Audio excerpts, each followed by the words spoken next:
So, friends, as we are aware that this paper Ethics, Integrity and Aptitude was introduced in UPSC for the first time in 2013, just to test the aspirants' ability in dealing with the situations, whatever situations they fall into in public service domain, because they are supposed to be public officials who are, when they are in the field, they are supposed to work for the people of their region wherever they are placed. And so there are three terms basically: ethics, integrity and aptitude. So here we can see there are three terms, though there are three of them are interlinked, but still they are different terms.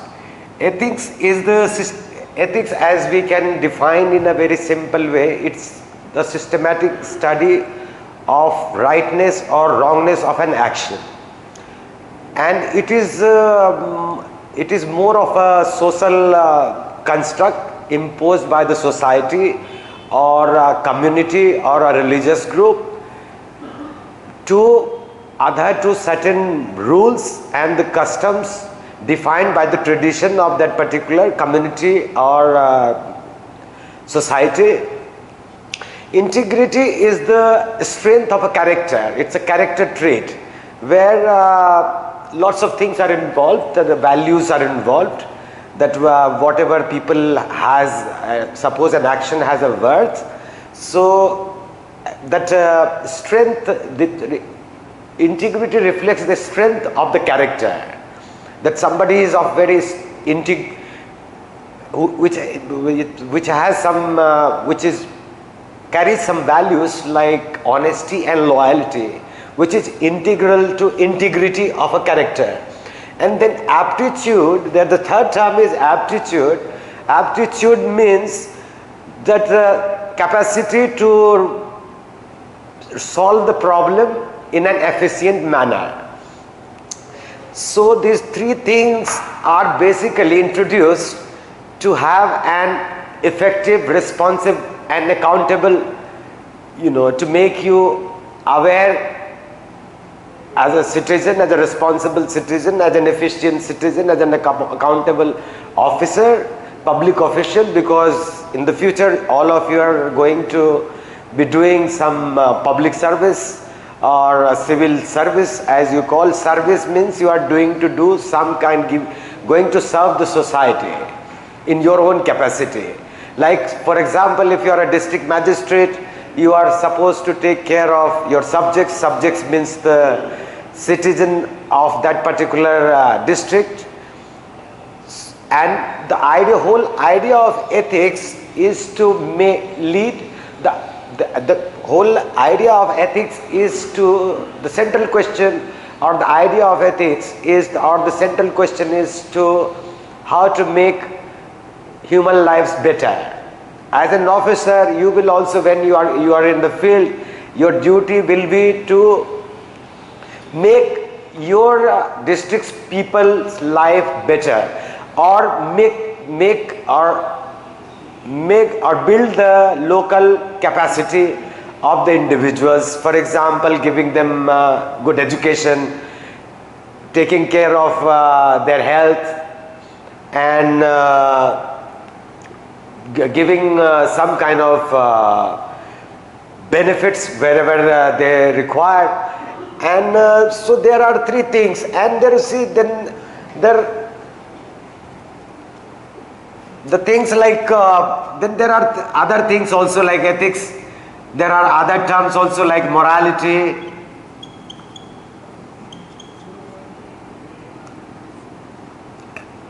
So there is a difference between ethics and morality. Ethics is social. It is imposed by society. Imposed. This is personal. Free to choose. Suppose somebody can go against the social norms. For example, somebody may not believe in a particular system or particular custom of a society, he might say that, okay, this is not good for me, I can take another decision, okay, fine, I don't agree to the social norms, and a person can act accordingly, according to his moral standard and morality. And then there are other concepts also, like values. Values means something, if something has its own worth. Like we call, like for example, this pen has a value because it writes. The board has a value because things can be written on this board. So it has a value. Chair has a value because we can sit on that. Like in the same manner, human beings also have certain values, and there are values can be of two kinds: intrinsic values and instrumental. Intrinsic values are those values which are innate in itself and end in itself, which is not sought for something else. For example, truth, beauty and goodness. These are intrinsic values. Truth means, you can say and when you seek for truth, you are pursuing intellectual virtues, intellectual values. When you are going for goodness, then it's your ethical values, moral values. When you are going for beauty, truth, beauty and goodness are three intrinsic values.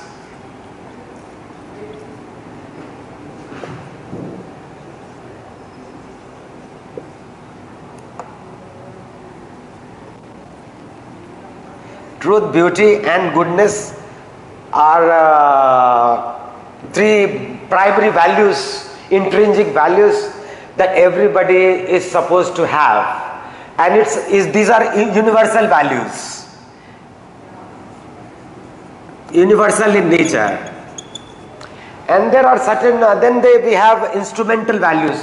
Instrumental values are those for which we are doing something for the sake of something else. For example,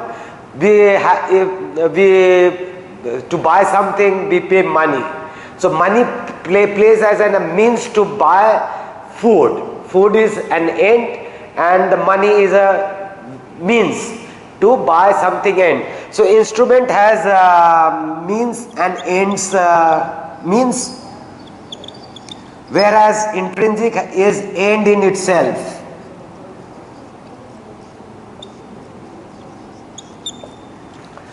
So basically these this paper, ethics, integrity and aptitudes revolves around these three basic concepts: ethics, morality and values. See that this course was introduced just to have the public officials should have some kind of values, some kind of ethics to curb this corruption in the society, so that you genuinely work selflessly for the betterment of the people. And this kind of services requires selfless service, and which needs lots of character, lots of values should be inculcated. And this through education, you need a teacher for this paper so that it can be inculcated in you. And see, mind it, ethics comes through habit. You have to have the habit of speaking the truth. You have to have the habit of seeing beautiful things in a beautiful way. You have to appreciate it aesthetically, ethically and intellectually. So you have to get into this habit of making yourself good. Like if you start practicing honesty in your life, then only you can become an honest person. It's not that you become honest in one day, or you become a good person, you become a just person in one day.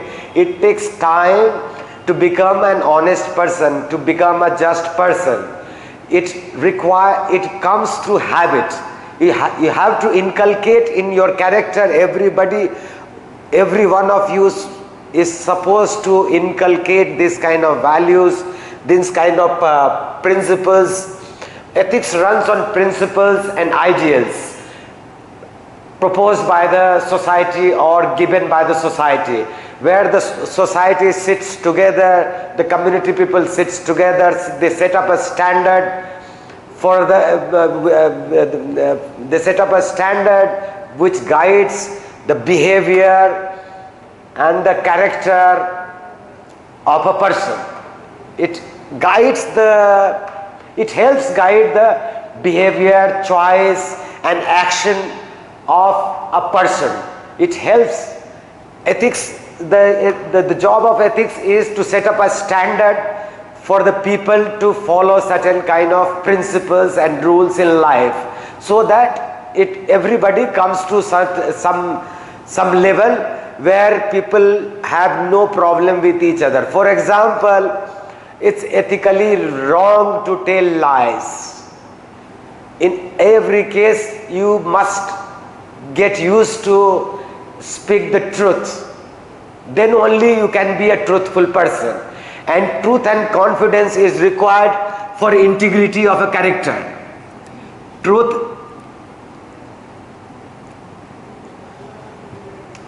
because if somebody is untruthful, somebody is not loyal, then that person may not have the integrity of a character. But the integrity of a character is very important, because that's how it is going to make you aware of the things, and the people should have confidence and trust in you when you are in the field to serve them. It's not that if you don't carry the value, if you don't have the integrity of a character, people, your subjects whom you are leading as a leader, because if you are in a senior official position, you are supposed to lead a group of people. And if you don't have a character, if you are not truthful, if you are not just, then people may not believe you, may not trust you. They may not have the same confidence in you as they have in a truthful person. So the whole idea is to have that character in yourself, so that people have trust and confidence in you. When they come to you, they know that I am going to this person, so this person is going to help me out. And honestly, because when you are in a public service, you are a public official, you are a civil servant, you are supposed to you are supposed to dispense your duty impartially, without having any kind of prior judgments, according to the needs of the people. For example, if somebody needs a medical care, somebody is poor and somebody needs a medical care, it becomes your duty and responsibility to help that poor person to get good medical checkup or good medical treatment. Whether the fundings, you have to give the fund, you have to allocate some money to the poor people more. If somebody is well off, then you don't have to actually take care of them. They can take care of themselves. They will have enough money to get themselves checked. But since you are there, the idea of you, when you serve the nation, when you join the civil services, your duty is to serve the nation. And nation comprises of people, of its citizens wherever you are located. Suppose you are posted in some at district headquarters, you are supposed, and you are the chief administrative officer there. It's your responsibility to take care of them, irrespective of any kind of biasness, whether they are poor or they are rich. In your eyes, everybody is equal, whether he or she is poor, whether she is from this community, from that community. You have to dispense your duty impartially. That is what requires of a civil servant. And that's why this paper is introduced to inculcate these kind of virtues in you, so that when you are in the field, you are at a secretary level post also, when you are dispensing your duty, you are doing it for the sake of doing it, not for any further end, because you are not, your only duty is to make citizen in whatever capacity you serve. It's your responsibility to make people's life better. For example, if you are posted in a small district as a police officer or as an administrative officer, there is some kind of calamity there, some kind of flood situation is there, then you have to go, you have to see who got the worst affected. You will go to the field, you see, ask for the reports from your junior officials, you get the data collected from there, how many families have been affected, and then you assess the situation, if somebody's poor person has lost something, it is, you are supposed to give more help to those who are at the downtrodden position. As if you remember, when we come to the classes, then when we discuss about the thinkers, like for example, if we discuss about John Rawls' theory of justice, then we will discuss about his theory of liberty and theory of difference of principle. Then you will understand that everybody, when there is a second principle of justice by Rawls, says that the least should be taken care of the first, whereas the worst people affected should be given the priority to bring them into certain level, so that there is not much of distance or much of inequality amongst them. The whole idea of justice is to bring people into an equal platform. If somebody is well off, then he or she is already well off. But if somebody is worse off, it is our duty to bring them into some kind of level where they also feel comfortable, equal citizen, that liberty is given to all citizens. Everybody is equal in front of law, and for that we have the constitution.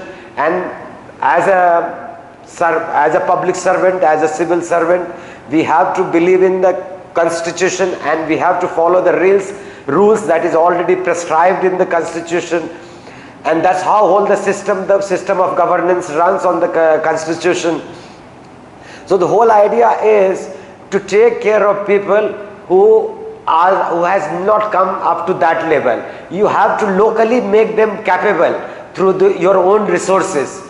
When you go into the field, become an officer, it's your responsibility to look for new avenues or do something new, innovative approach you have to bring into practice. As for example, you must be reading newspapers when you see that some IS officer or some district magistrate in some particular district came out with this idea of educating their people or giving them some kind of computer education or information technology. In the age of information, it is our duty to, and we have now rights of information also. So first we have to equip ourselves with information, and so that it's easy for us to dispense our duties. When we have information, when we have data in front of us.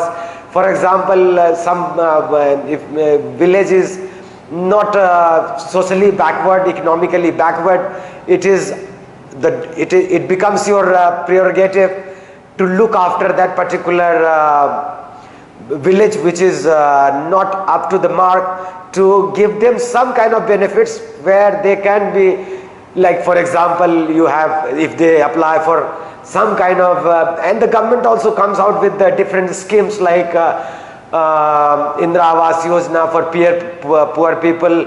The present regime also has come out with this kind of like the Swachh Bharat Abhiyan, where the government is trying to make the country anti-defecation free, so there is no defecation in the out. So they are giving some monetary benefit also to make toilets to every individual households. So it is for to keep the society clean, to keep it clean, so that we don't get diseased when people go for open defecation. You know, the wastes come out of the body, and then lots of flies comes, and then it can bite, and then you have different kinds of diseases. This mosquito bites, mosquito driven diseases, or flies. If you get bitten by some flies, you might get infected by some diseases. So the whole idea of getting this defecation free is to make people aware, so that we get some kind of precautions, so that we don't fall into any kind of disease which can be of serious nature.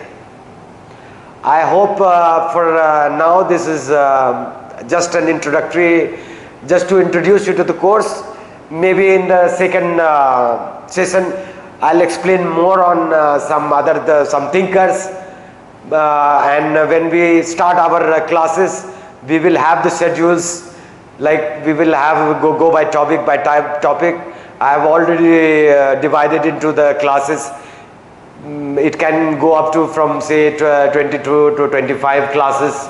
So we will discuss their thinkers, we will have some case studies, and basic idea is to make you equipped with this idea, so that whenever the question or the situation comes to you, you have the ability to answer those questions very easily. And my objective would be, as a teacher, to make things clear to you, and you are free to ask me any questions.